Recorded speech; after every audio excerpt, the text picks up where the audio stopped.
onda sam tako zavrištao i probudio se. Čudno, jel da, Ela? Ela? Jesi završio s vrištanjem? San, mogu li ga protumačiti? Molim te, mogu ja? Otkad ti tumačiš snove, Gizmo?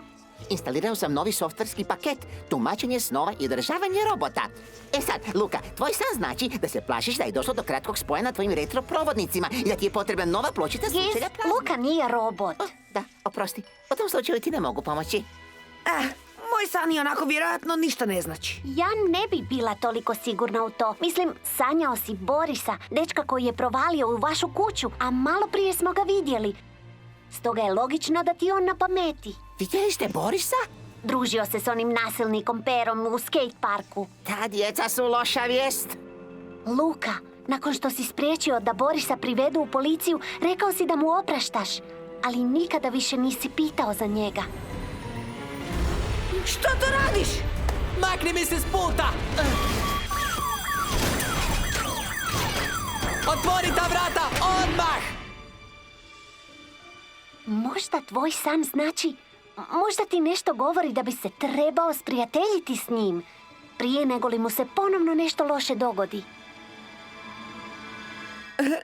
To je smiješno. Snovi ti ne govore što bi trebao, Ela. Ako i govore, taj mi je san govorio da se držim podalje od maglovitih mjesta s lebdećim vratima ili tako nešto.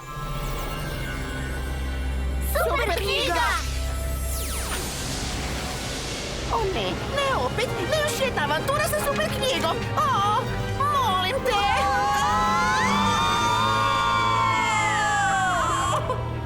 Vodim vas da upoznate nekoga koga je Bog pozvao da pokaže veliku snagu i jednoga dana povede njegov narod u pobjedu.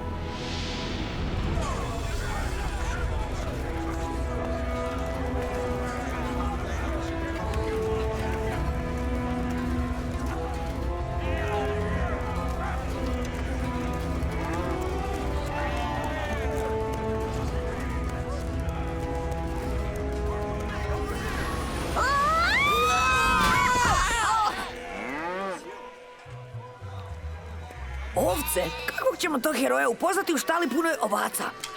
Moji geosenzori mi pokazuju da nismo sletjeli u bilo kakvoj štali ovaca, već u štali koja se nalazi u svetom šatoru u Šilu. O, a ja da mogu napraviti neke kostime koji će nam pomoći da se uklopimo.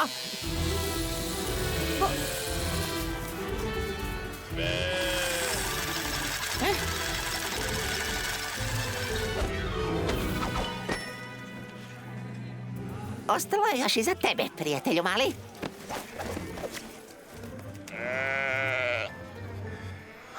Stvarno. Probijam se, ekipa, napravite mjesta. Luka! O, ne, nećeš! Uspori malo, malena. Imam te. Hvala ti. Smiri se. Pozdrav. Ja sam Ela, a naš glavni pastir Luka bi trebao biti malo pažljiviji sa svojim ovcama. Ja sam Samuel. Je li to vaše janje za današnju žrtvu? Ali nije dobro da samo za sebe uzimate najbolje dijelove. Svećenik ne želi kuhano meso. Daj mu sirovo, kako bi ga sam mogao ispeći. Uzmi koliko god želiš, ali nam prvo dopusti da žrtvujemo salo Bogu. Što se događa? Pa, ovaj čovjek je sluga svećenicima. Drugi čovjek prinosi svoje janje na žrtvenik gdje će ga prinijeti Bogu kao svetu žrtvu. To nije u redu. Zahtijevaš da najbolji dio žrtve ide svećenicima. Ali što je s Bogom? Zar ne zaslužuje on dobiti naše najbolje? Pa da. Ako im vi sami ne date, ja ću uzeti silom. Vi biste trebali biti Božji svećenici kako možete!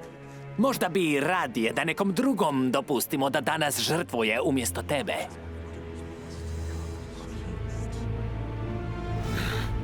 Uzmite što želite.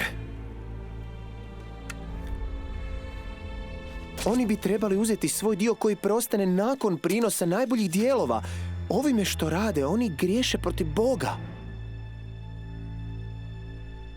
Odličan izbor. Ima li još netko kakvu pritužbu?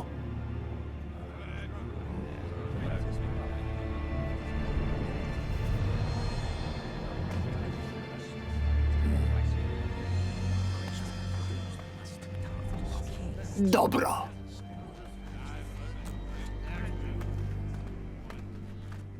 Sam Samuele, zar ne bi ti trebao pomagati mom ocu?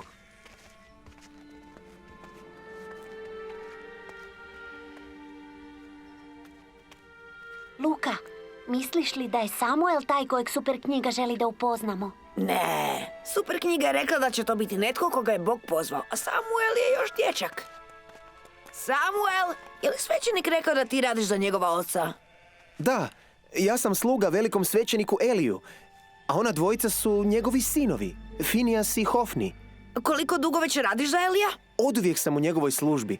Moja majka, Ana, nije nikako mogla imati djecu i bila je jako žalosna. Jedne večeri došla je na ovo mjesto i zbog toga što ženama nije bilo dozvoljeno ući u hram, kleknula je baš ovdje i molila se Bogu. Molila ga je da joj da dijete i obećala je dječaka posvetiti Gospodinu, govoreći da britva nikad neće preći preko njegove glave. Eli je sjedio u blizini. Na prvu nije razumio što ona radi ovdje, ali kasnije mu je ona objasnila. Idi u miru, a Bog Izraelov neka ti odgovori na tvoju molitvu koju si ga tražila.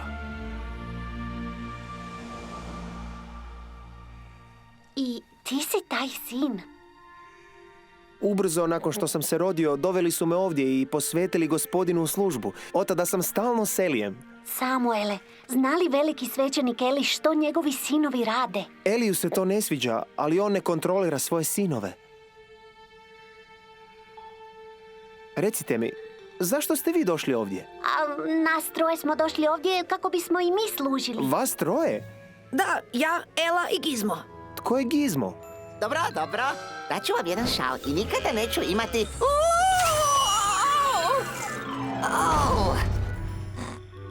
To je Gizmo.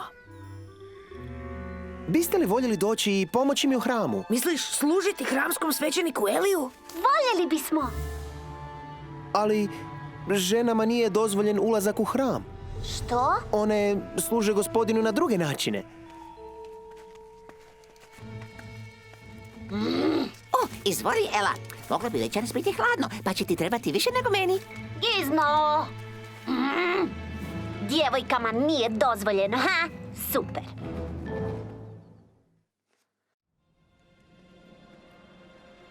Kad Eli održava sastanke, naš posao je da im donesemo piće.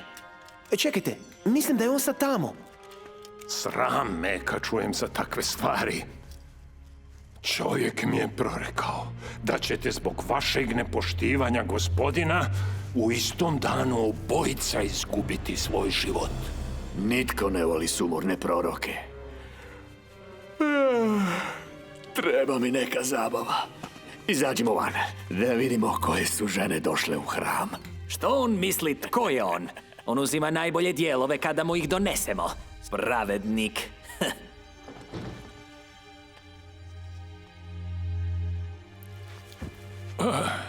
Molim te, popij nešto.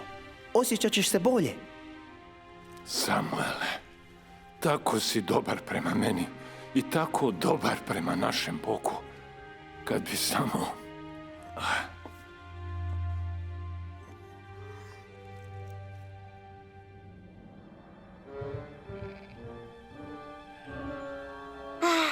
Pa, zaspaću bez problema. Imam dovoljno ovaca za brojanje.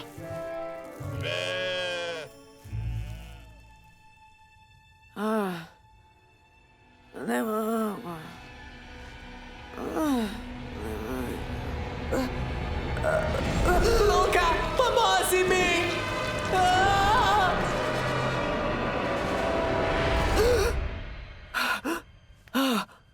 Čovječe, opet ta ista noćna mora.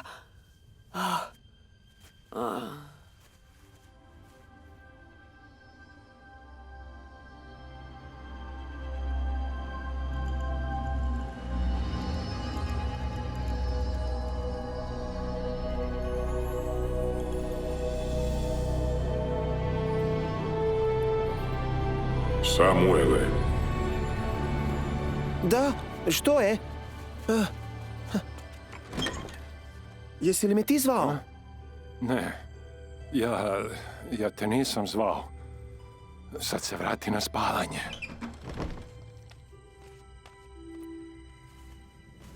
Samuele,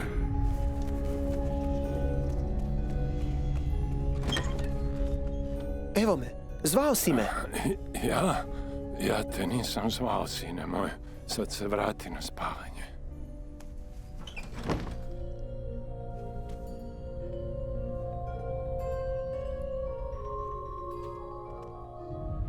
Samuele.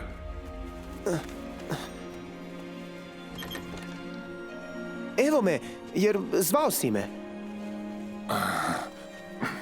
Sine, vjerujem da je to što čuješ glas Božji. Ako te opet pozove, ti reci, govori, Gospodine, sluga tvoj sluša.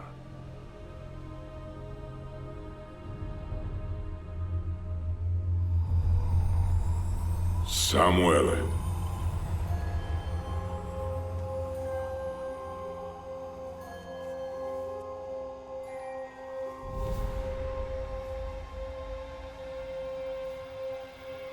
Govori, Gospodine, tvoj sluga sluša.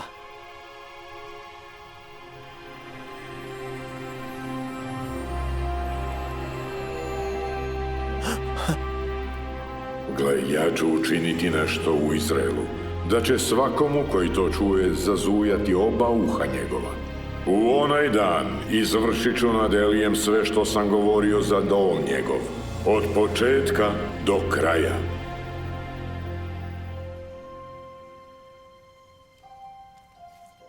I, Samuele, što ćeš učiniti? U vezi čega? Čuli smo proroštvo prošlu noć. Hoćeš li reći Eliju? Kako bih mogao? Ako se ne sjećaš što je glas rekao, ja ti mogu pomoći. Snimio sam čitao... Ne može to reći Eliju. Nitko ne želi čuti takve vijesti. Mislim da bi ga ta poruka dotukla. Samuele, što ti je Gospodin rekao? Sve mi reci. Ne smiješ mi ništa prešutjeti.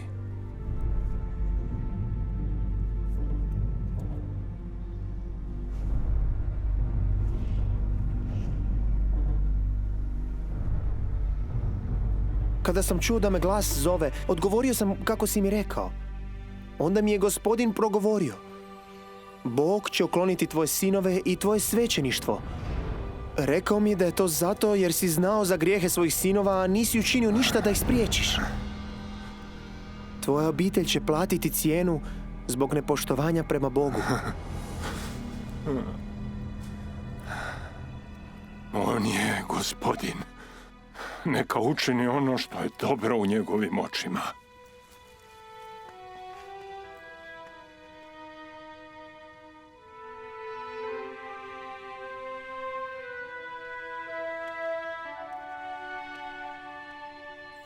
Ela, o čovječe, moramo reći Eli šta se dogodilo. Ela! Nećeš vjerovati što se dogodilo prošlu noć. Luka, ovdje sam. Tu si, Ela. Ela si pravo, Samuel je taj kojeg je super knjiga htjela da upoznala. Njega je Bog izabrao i dao mu zadatak. Hej, stanite, jedan po jedan, ne razumijem vas. I imam vune u ušima od spavanja cijele noći u toj ovčoj rupi. Ela, Samuel je možda još dječak, ali on je taj kojeg Bog poziva. Trebala si vidjeti kada je ustao i rekao Eliju: Super knjiga! Gdje nas sad super knjiga vodi? Ovo ne zvuči dobro. Wow, što je to?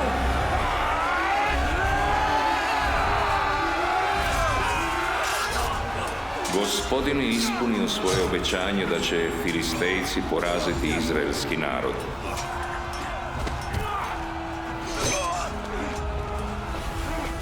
Elijevi sinovi su obojica toga dana poginuli. Kad je Eli čuo vijest, srušio se i umro od šoka. A Božja slava napustila Izrael. S godinama je Samuel rastao u snazi i mudrosti, čineći sve što mu je Gospodin rekao, sve do jednog dana kad se suočio s velikim izazovom na ravnicama Mispe.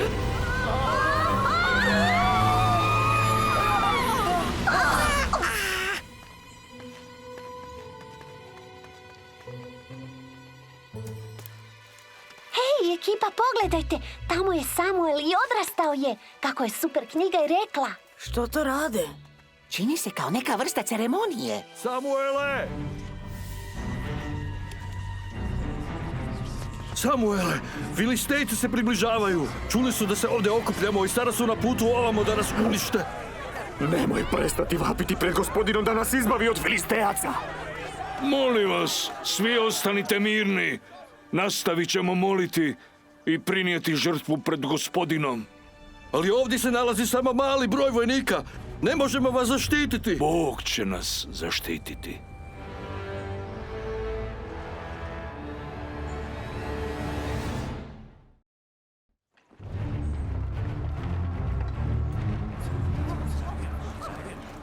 Samuele, moraš nešto učiniti. Činim jedinu stvar koja će spasiti naš narod. Ali kako će voda moći zaustaviti napad vojske? Narod je zastranio i moraju se prvo vratiti Bogu prije nego bude prekasno. Ali ti čak nemaš niti mač, niti koplje, ni ništa takvo.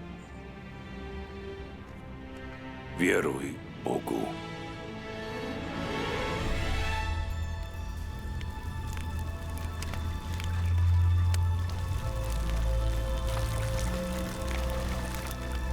Čini se da je ovo ceremonija pokajanja.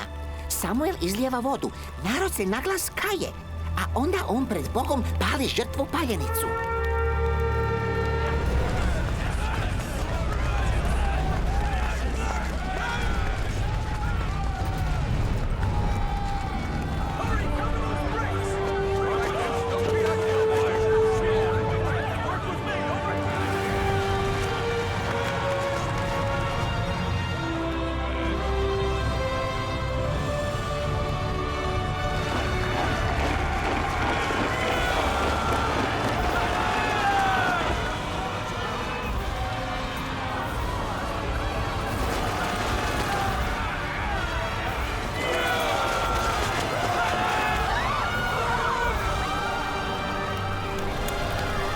Bože, mi priznajemo svoje grijehe i vraćamo se tebi.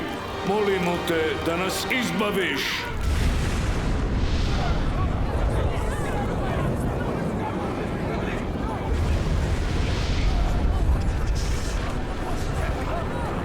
Dolazi odasvud!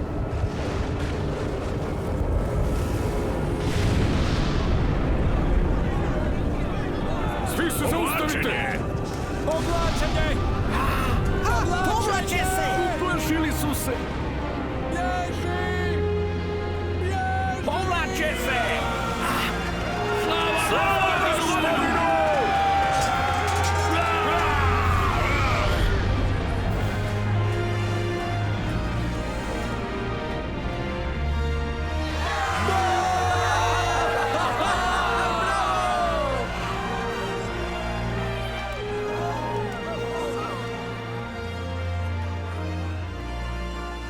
Ja ne mogu vjerovati. Vjeruj, dijete. Bog me pozvao kad sam bio mlađi nego ti sada. Pratio me na svakom koraku čitavim putem. Sve je moguće ako ga slušaš i odgovaraš na njegov poziv. Ali kako znaš da te to baš Bog poziva? Ponekad ti govori izravno, ali ima i drugih načina. Na primjer, kroz molitvu, snove, mali, tihi glas. Ovaj kamen stoji ovdje kao spomen na ono što je Bog učinio za nas danas. Da se uvijek sjećamo koliko nam je puno Gospodin pomogao. Još uvijek ne mogu vjerovati što smo sve vidjeli. Kad smo prvi put upoznali Samuela, bio je... Da, bio je još dijete. A vidi što je sve bio sposoban učiniti zato što je slušao Boga. Ela, Luka, vraćamo se kući.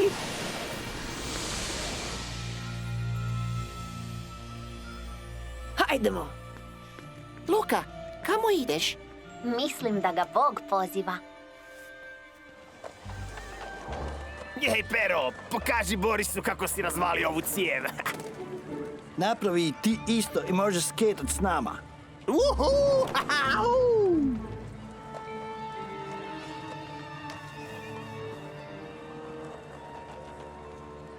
Hej, Borise! Da? Ja sam, Luka Kvantum. Znam tko si. I? Što je? Ništa posebno. Mislio sam samo da se možemo malo družiti ili tako nešto.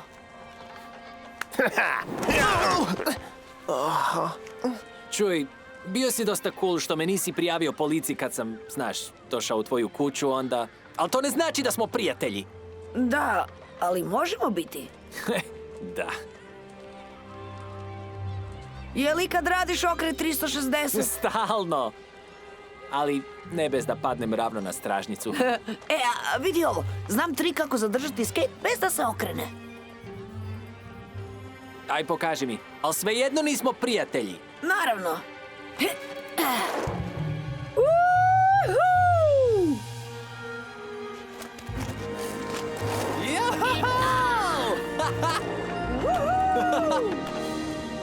Za sve vrijeme svoga života Samuel je bio prorok, sudac i mudri vođa. Pod stare dane Bog mu je rekao da se vrati i potvrdi mladog Davida za novog izraelskog kralja.